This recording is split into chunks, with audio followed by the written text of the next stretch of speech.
Tommy Harris, ladies and gentlemen, give him a nice round of applause. Take the mic, my brother. You take the mic. We're going to stay here and talk to you. Former first-round pick, Chicago Bears 2004, a multiple All-American at Oklahoma, and lost a bunch of weight since that time. Tommy, I didn't even recognize you when I saw you at the Lombardi Awards. Former Lombardi Award winner, just incredible.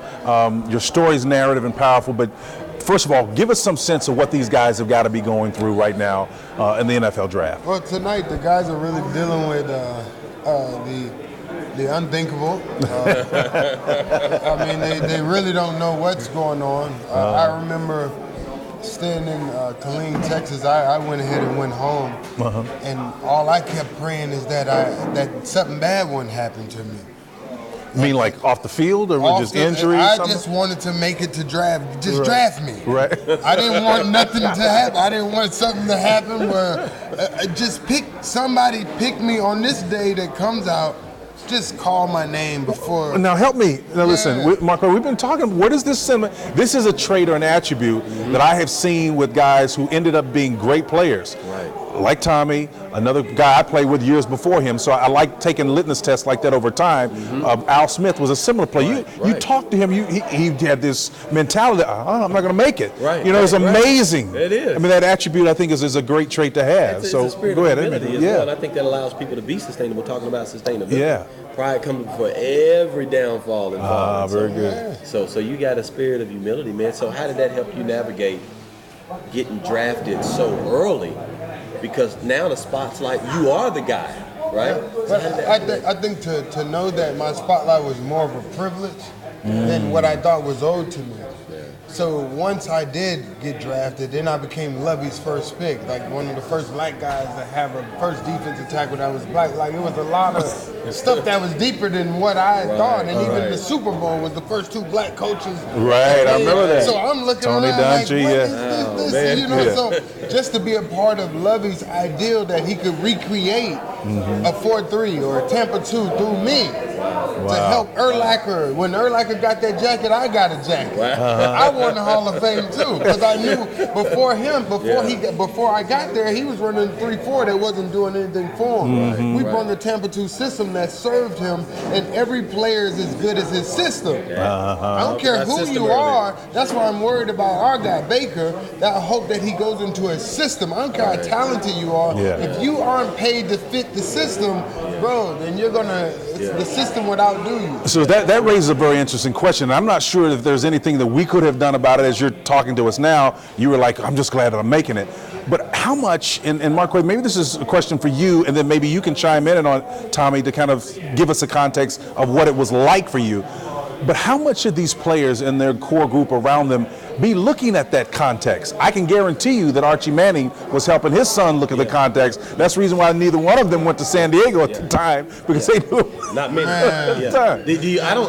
Not many. Right. Not many. And that's unfortunate.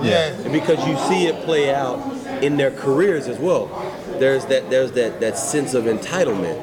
I'm owed and I'm deserved something. I got drafted here, so you should be giving me this, right? As opposed to looking at the broader context and whoa. This is bigger than me. This is deeper than me. Like I can change the dynamics of the legacy of my whole family. Or look at this. I'm this player. I come from this humble beginning, and now I'm here. But I right? see what Mr. Tillman's saying is how privileged the Mannings were to be light years ahead of the game. Where you can come and press the pause button and say, no, my son won't go here because this market won't serve his talent. That's right. And San Diego doesn't have enough to make him a player that's appropriate in the league, so we would rather to have a daddy. That's if Baker had someone, Baker wouldn't be going to Cleveland. If he had someone that can press pause and say, listen, let my boy go to the Jets, where the market will serve him if you guys don't. If the team don't serve him, he still can make money off of market. See, that's what we gotta. This is a business. 100% business, bro. You can't just. And now in 2018, you shouldn't just be happy to be drafted. You know, the only way I would have been excited. Let me just say, the only way I would have been excited if I'm Baker Mayfield as if Lincoln Riley was going to be the offensive coordinator at Cleveland. Right. Come on, man. I mean, because I've sat down and talked football with Lincoln, and I understand his idea of spread concepts. If you look at the release patterns on the plays that he's designed, the flood routes that they run away, they're designed to bring Baker back away from the fewest number of people. So that 4-8 doesn't get exposed. You understand what I'm saying? Everything is designed to complement as opposed to expose him. So unless a coach has that, alternately they come in with their own ego and try to shoehorn you into a system that's not designed for you. Yeah, that's true. You know, it's sticking a round peg in a square. So, but the question full circle. How does that happen? How do you get to a point where you can do that? This is a father issue. This is an off the field issue. Well, what is it? I think for me, I'm second generation. I have a boy now. My boy wants to play ball, but he can't play till he's a ninth grader. And from there, once he gets a scholarship, then he deserves whatever he says, ouch. If he could get a scholarship, my boy can do the ouch. If it's scholarships on the end of the ouch, he can do the ouch. If it's just a free, he's not doing nothing for free. Yeah. So what I'm finding out is like, okay, he's going to a different college, different school. Now, what does he want? What does my son want to do? What does he want to do with his future? So I'm looking at Baker Mayfield. Baker went off and he's in Cleveland right now.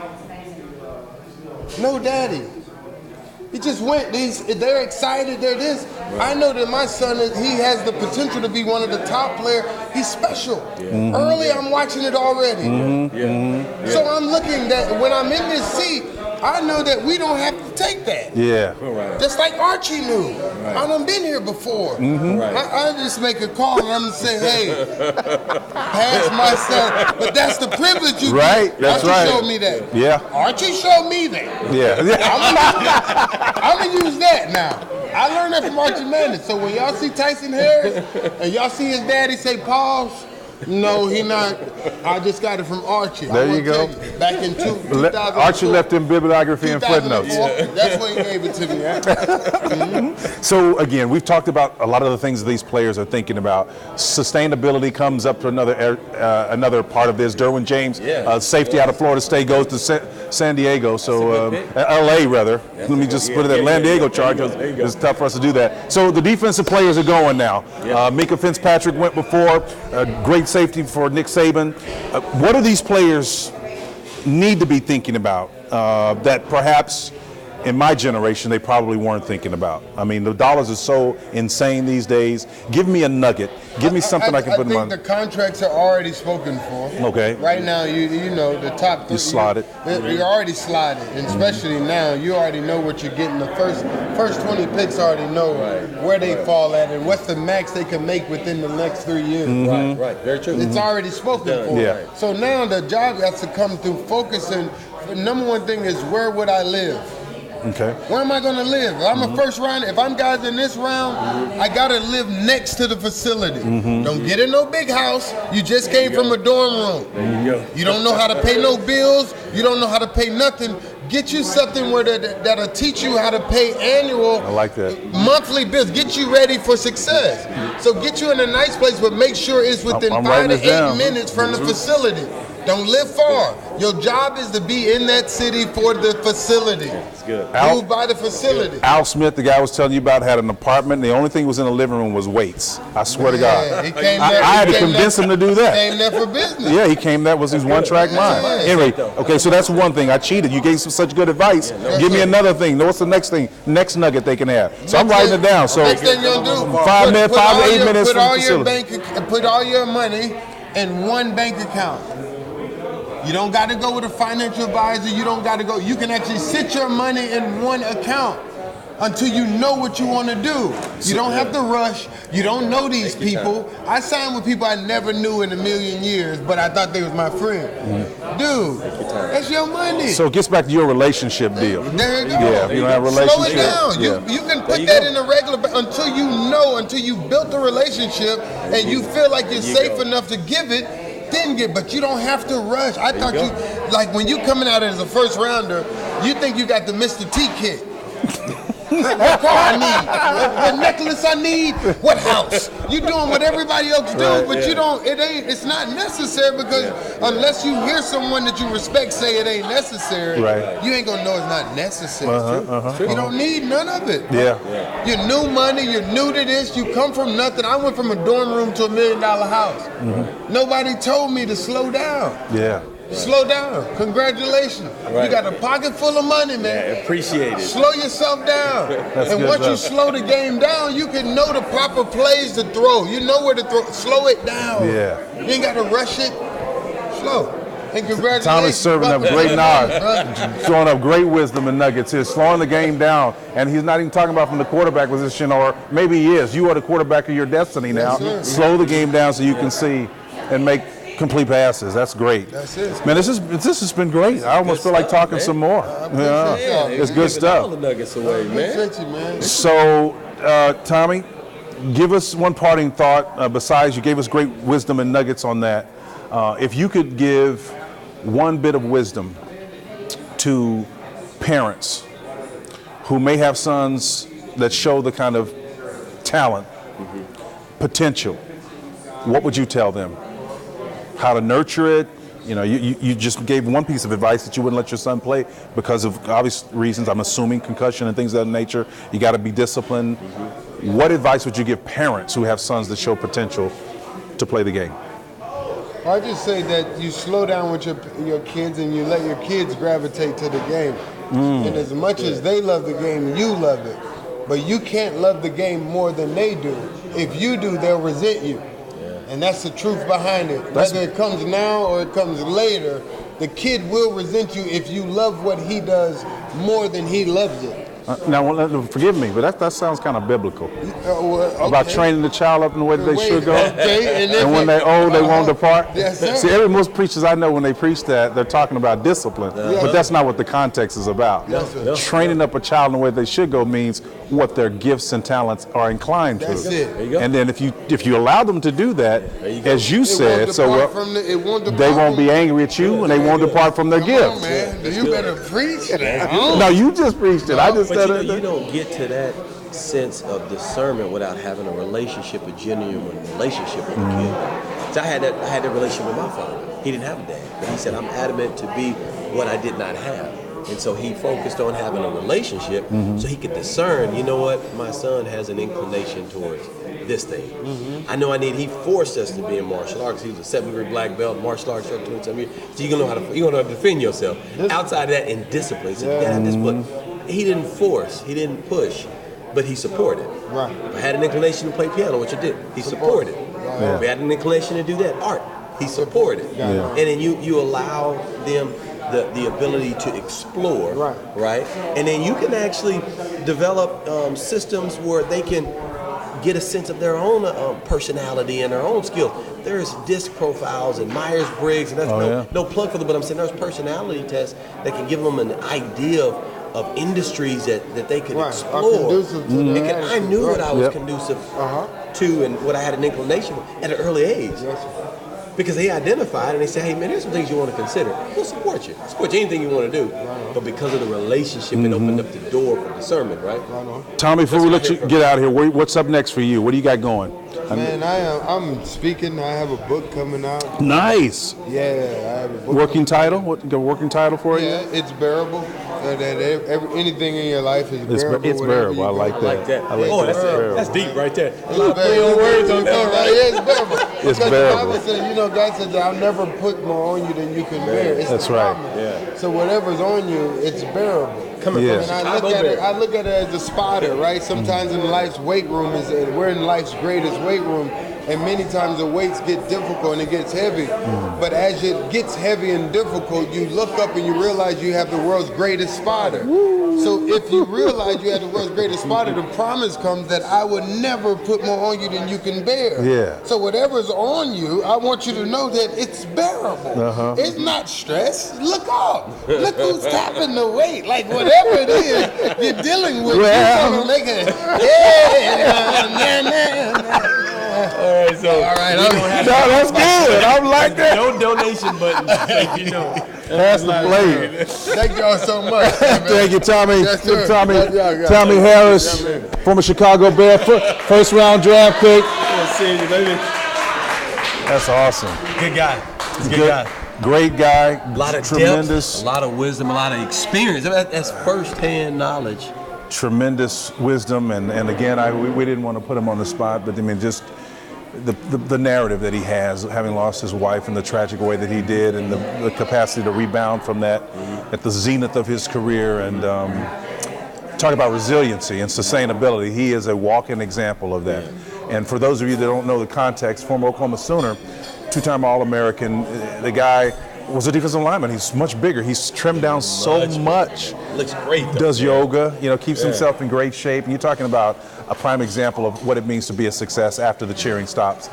Tommy Harris is that and more. So it's been great. Mark Way, what do you want to talk about? What's on your heart, man? We can talk about this football stuff. As another cornerback's going off the board. There's a defensive run. Jerry Alexander, Louisville. That's a good pick. Now he goes before Lamar. That's amazing. That is amazing. No one would have thought a Louisville player would go before former Heisman Trophy winner Lamar Jackson. Let me ask you this: why do you think it was so much emphasis on Lamar trying out as a receiver? I think that's some of the remnant of the old philosophy, man. I mean, some of those things die hard. Yeah. I guarantee you, for every enlightened coach out there, either through necessity or some twist of fate, like Bill O'Brien, for example, at the Texans, an injury forced them into a situation where they had to start Deshaun Watson before they probably wanted to. Right, but when they found out, I mean, they won like 6 straight games. Right, the guy can ball. Until he got hurt, I mean, he was cleaning up. So I don't know. I just think that those habits die hard, man. And until we can get to a point where a coordinator can say, you know what? Look, I learned, like you did, many lessons growing up. There are 3 contexts in which we learn the most. When we're thrust into foreign territory, when there's sudden loss, and then when there's a mentor relationship in our lives. So those are the 3 primary contexts in which we learn the most. So if you're a quarterback, and that's the reason why I thought this draft was going to be so unique. I did too. You're going to be thrust into new territory, new system, right? You're the marquee player. There's going to be foreign territory. I mean, that's basically essentially what it is. Sudden loss, it could be the loss of the things, in Baker Mayfield's case, of the creature comforts of a Lincoln Riley, right? And then the mentor relationship could be that next coach that has to take over. That could be a trifecta of difficulty that you have to make the adjustment to. So I think the coordinators have to embrace this as well, as much as anybody else also. But to your point as well, like, there are a lot of good QBs that are still on the board. Yeah. I mean, like, they said there was potential of 6 to 7 in the first round. We've only got 3.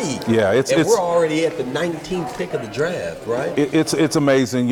Some of the guys that have come out of this genre that look and remind me of the skill sets of some of the ones that we thought would have been gone. Is that Drew Pearson up there? I don't know who it is. It looks like it does. But Drew Brees, Russell Wilson, and Case Keenum were all mobile guys. Case at University of Houston. Those skill sets you thought is Michael Irvin up there with and Drew Pearson. Michael Irvin and former Dallas Cowboy Drew Pearson up there. And now, let me ask you this. Yeah. And this is kind of a contrast question. What do you think has been the difference in the experience that you had and what you see these young men experience, and what factors are different? Well, I think Tommy hit on it, and you did earlier. For me personally, I had both parents intact.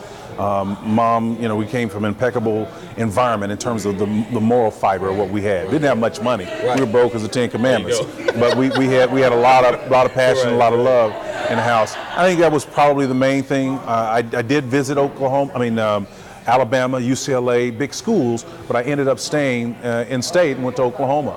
And so, for me, I think the difference is just the idea of having an infrastructure, support group around me.